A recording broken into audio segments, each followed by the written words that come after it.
Hai, aku Langit Biru. Selamat datang di podcast Bersorak Bahagia, tempat kamu menemukan diri dan tempat kamu menemukan tempat bercerita. Kamu bisa mendengarkan podcast ini di Spotify Bersorak Bahagia atau di YouTube Katanya Kezia. Selamat mendengarkan. Hari ini aku ingin membawakan sebuah sudut pandang yang banyak sekali orang-orang yang aku rasa pastinya merasakan ini.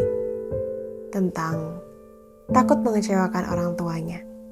Ibarat ekspektasinya tuh setinggi ini, tapi realitanya tuh kayak cuman segini. Jadi jarak antara hal yang kejadian dan gak yang kejadian itu cukup jauh. Tapi setiap harinya dia berusaha untuk menguatkan dirinya. Kamu gimana? Udah sampai mana? Tuh lihat, temen kamu, dia udah punya mobil, dia udah bisa beli tipe yang terbaru loh. Giliran kamu gimana? Kapan? Masa udah kerja bertahun-tahun tapi gak bisa kebeli sih? Satu mobil aja. Temen kamu udah jadi orang tuh. Kamu kapan? Berseragam aja gak bisa. Kalau ngedengar kata orang atau ngedengar pertanyaan itu, pasti rasanya hati jadi sedih. Dan mungkin mood kita jadi berantakan seharian. Seorang anak yang hanya menangis jika memikirkan tentang orang tuanya. Mungkin itu salah satu alasan aku gak suka dengan sosial media. Di sosial media itu ada banyak sekali perbandingan yang menurut aku banyak sekali palsunya. Perbandingan-perbandingan yang mungkin akan menjadi tolak ukur tentang tingkat kebahagiaan dari seseorang.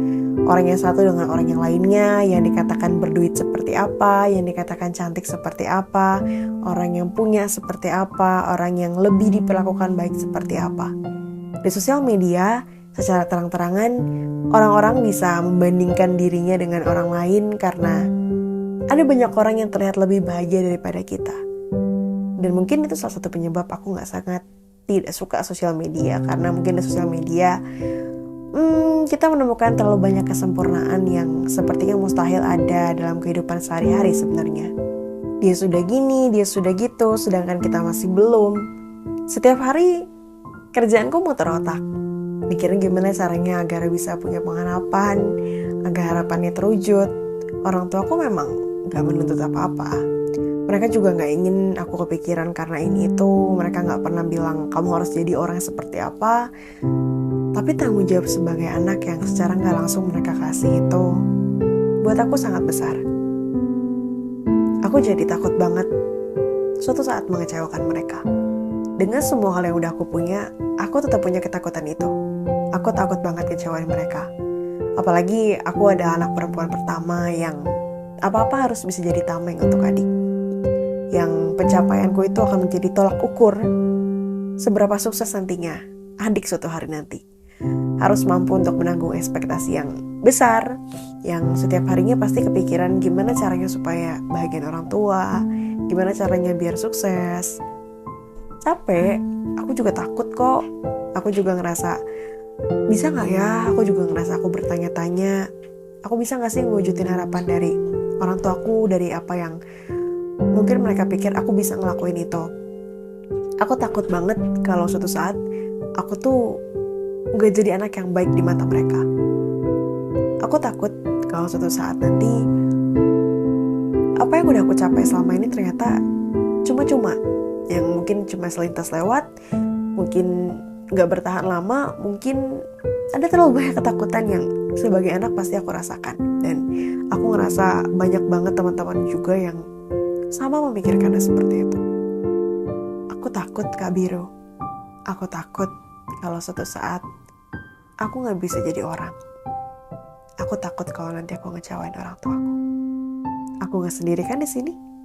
Capek banget rasanya ngejar angka. Di pekerjaan kita harus berusaha jadi yang terbaik, sampai gak jarang banyak orang yang aku lihat satu sama lainnya sikut-sikutan, yang saling jilat-menjilat supaya bisa ngedapetin nilai atau peringkat skor terbaik yang dikasih sama atasannya, supaya bisa dipandang baik sama orang yang lebih di atas dia. Di sekolah juga capek rasanya kalau harus terus-terusan ngejar angka, harus jadi orang yang paling berprestasi, supaya nanti bisa jadi nomor 1, supaya bisa dapat SNMPTN, supaya dapat mungkin banyak jalur undangan lainnya. Apalagi aku lihat orang tua aku bener-bener seneng banget pas mungkin aku ikutan lomba atau aku ikut-ikut kegiatan yang dinilai berharga sama mereka. Seenggaknya pas prestasiku di atas sedikit aja dari sebelumnya, mata mereka terlihat sekali begitu berbinar.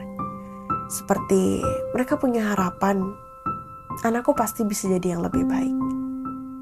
Sedangkan aku yang jadi ketakutan. Aku yang takut untuk berharap lebih, Bu. Nilai gue nanti gimana ya? Takut banget deh. Takut nanti kalau misalnya hasil rapot semester gak sesuai dengan ekspektasi. Mungkin semester berikutnya ternyata malah ada yang jatuh nilainya. Gue bisa gak ya jadi orang nomor 1 lagi? Mempertahankan itu sulit kan? Nanti kalau nilainya jelek, Mama Papa bakalan marah gak ya? Di kelas tuh jadi kerasa berat banget. Berat ya?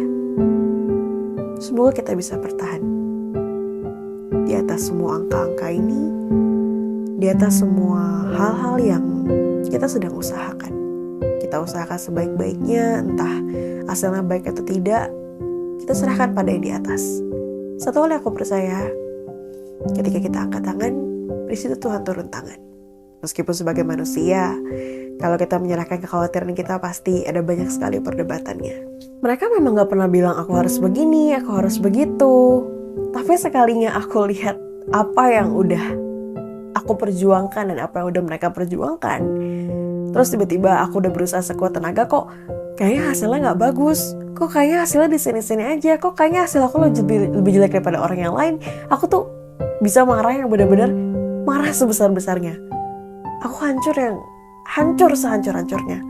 Karena dulu aku berpikir perjuanganku buat sampai di sini tuh selama ini tuh bener-bener pas ngedapetin hasil tuh seakan-akan gak berguna. Gak ada gunanya bangun pagi, gak ada gunanya belajar mati-matian. Ngapain ini itu? Berjuang les di sana, les di sini. Berjuang tanya teman ini, tanya teman itu. Ternyata cuma bisa ngedapetin hasil yang segini. Kita kecewa sama diri kita sendiri. Kekecewaan yang ternyata hasilnya jadi sedemikian besarnya. Sampai kita menyalahkan diri kita menyalahkan orang lain, kita bilangnya saingannya terlalu berat, kayaknya aku gak mampu. Intinya setiap kali kita mendapatkan hasil yang gak sesuai sama usaha kita pasti akan kecewa, dan kecewanya tuh kecewa banget. Kecewa sama diri sendiri. Kecewa yang kok kayaknya usaha keras gue gak sebagus orang ya. Tapi semoga hasil kali ini memuaskan. Gak cuma aku yakin ada banyak orang yang ngerasain ini. Sangat banyak orang-orang yang merasakan ternyata gini ya rasanya galau karena pendidikan. Capek, nangis, iri, minder, overthinking, galau. Minder karena lihat lebih banyak yang lebih daripada kita. Takut ya karena mungkin kita gak bisa mempertahankan posisi kita. Iri ya kita ngelihat ada orang-orang yang jalan lebih mulus daripada kita, apa dapat privilege. Galau, kita galau ngelihat orang-orang yang bisa mantap memutuskan apapun pilihannya. Kita overthinking karena mungkin kita ngerasa kita gak sekuat mereka, kita mungkin gak punya backingan sekuat mereka. Sampai akhirnya ada banyak hal dalam pikiran kita yang terlalu rumit untuk kita jelaskan. Jadi anak dilahirkan ke dunia ternyata secemas itu. Kelihatannya aja santai, scroll TikTok, lagi main-main, gak ngerasa kesusahan, lagi rebahan. Padahal lagi mikir gimana ya kalau nanti aku gagal lagi SBM. Gimana ya kalau aku bener-bener gak punya lagi perguruan tinggi yang mau terima aku. Gimana ya kalau aku pakai jalur mandiri. Jalur mandiri kan mahal. Aku mungkin akan ngebebanin orang tua aku. Aku pasti ngerepotin mereka. Kalau gitu, apa aku langsung kerja aja ya daripada nanti aku ngecewain mereka terus gak sesuai ekspektasi mereka? Untuk kesekian kalinya, aku khawatir kalau suatu saat aku bakal jadi beban untuk orang tuaku. All day, setiap hari mikirin ini gimana. Jadi setiap kali ada orang yang menasehati aku di soal pendidikan waktu itu, aku tahu niat mereka baik. Pakai logika pun aku tahu mereka berusaha untuk menasehati aku. Mereka mengatakan hal-hal yang menjadi saran baik untuk aku. Tapi niat baik mereka di saat itu saran-saran mereka seperti menjadi saran yang jahat untuk aku. Ketika aku dengar saran dari mereka di saat aku lagi benci-bencinya dengan hidup, apalagi di saat aku lagi benci-bencinya tentang pendidikan, semua saran mereka seperti seakan-akan pembulian untuk aku. Itulah saat dimana aku galau yang dulu udah beda banget sama yang sekarang. Galau aku yang dulu mungkin boleh karena cinta, nangis-nangis karena aku gak bisa ngedapetin hati dia, gak bisa ngedapetin perhatian-perhatian dari dia. Kalau sekarang galauku udah beda. Galauku udah tentang masa depan. Takut gak bisa ngecewain. Takut kalau aku bakal ngecewain orang tuaku. Takut kalau mereka berharap banyak sama anaknya. Ya Allah.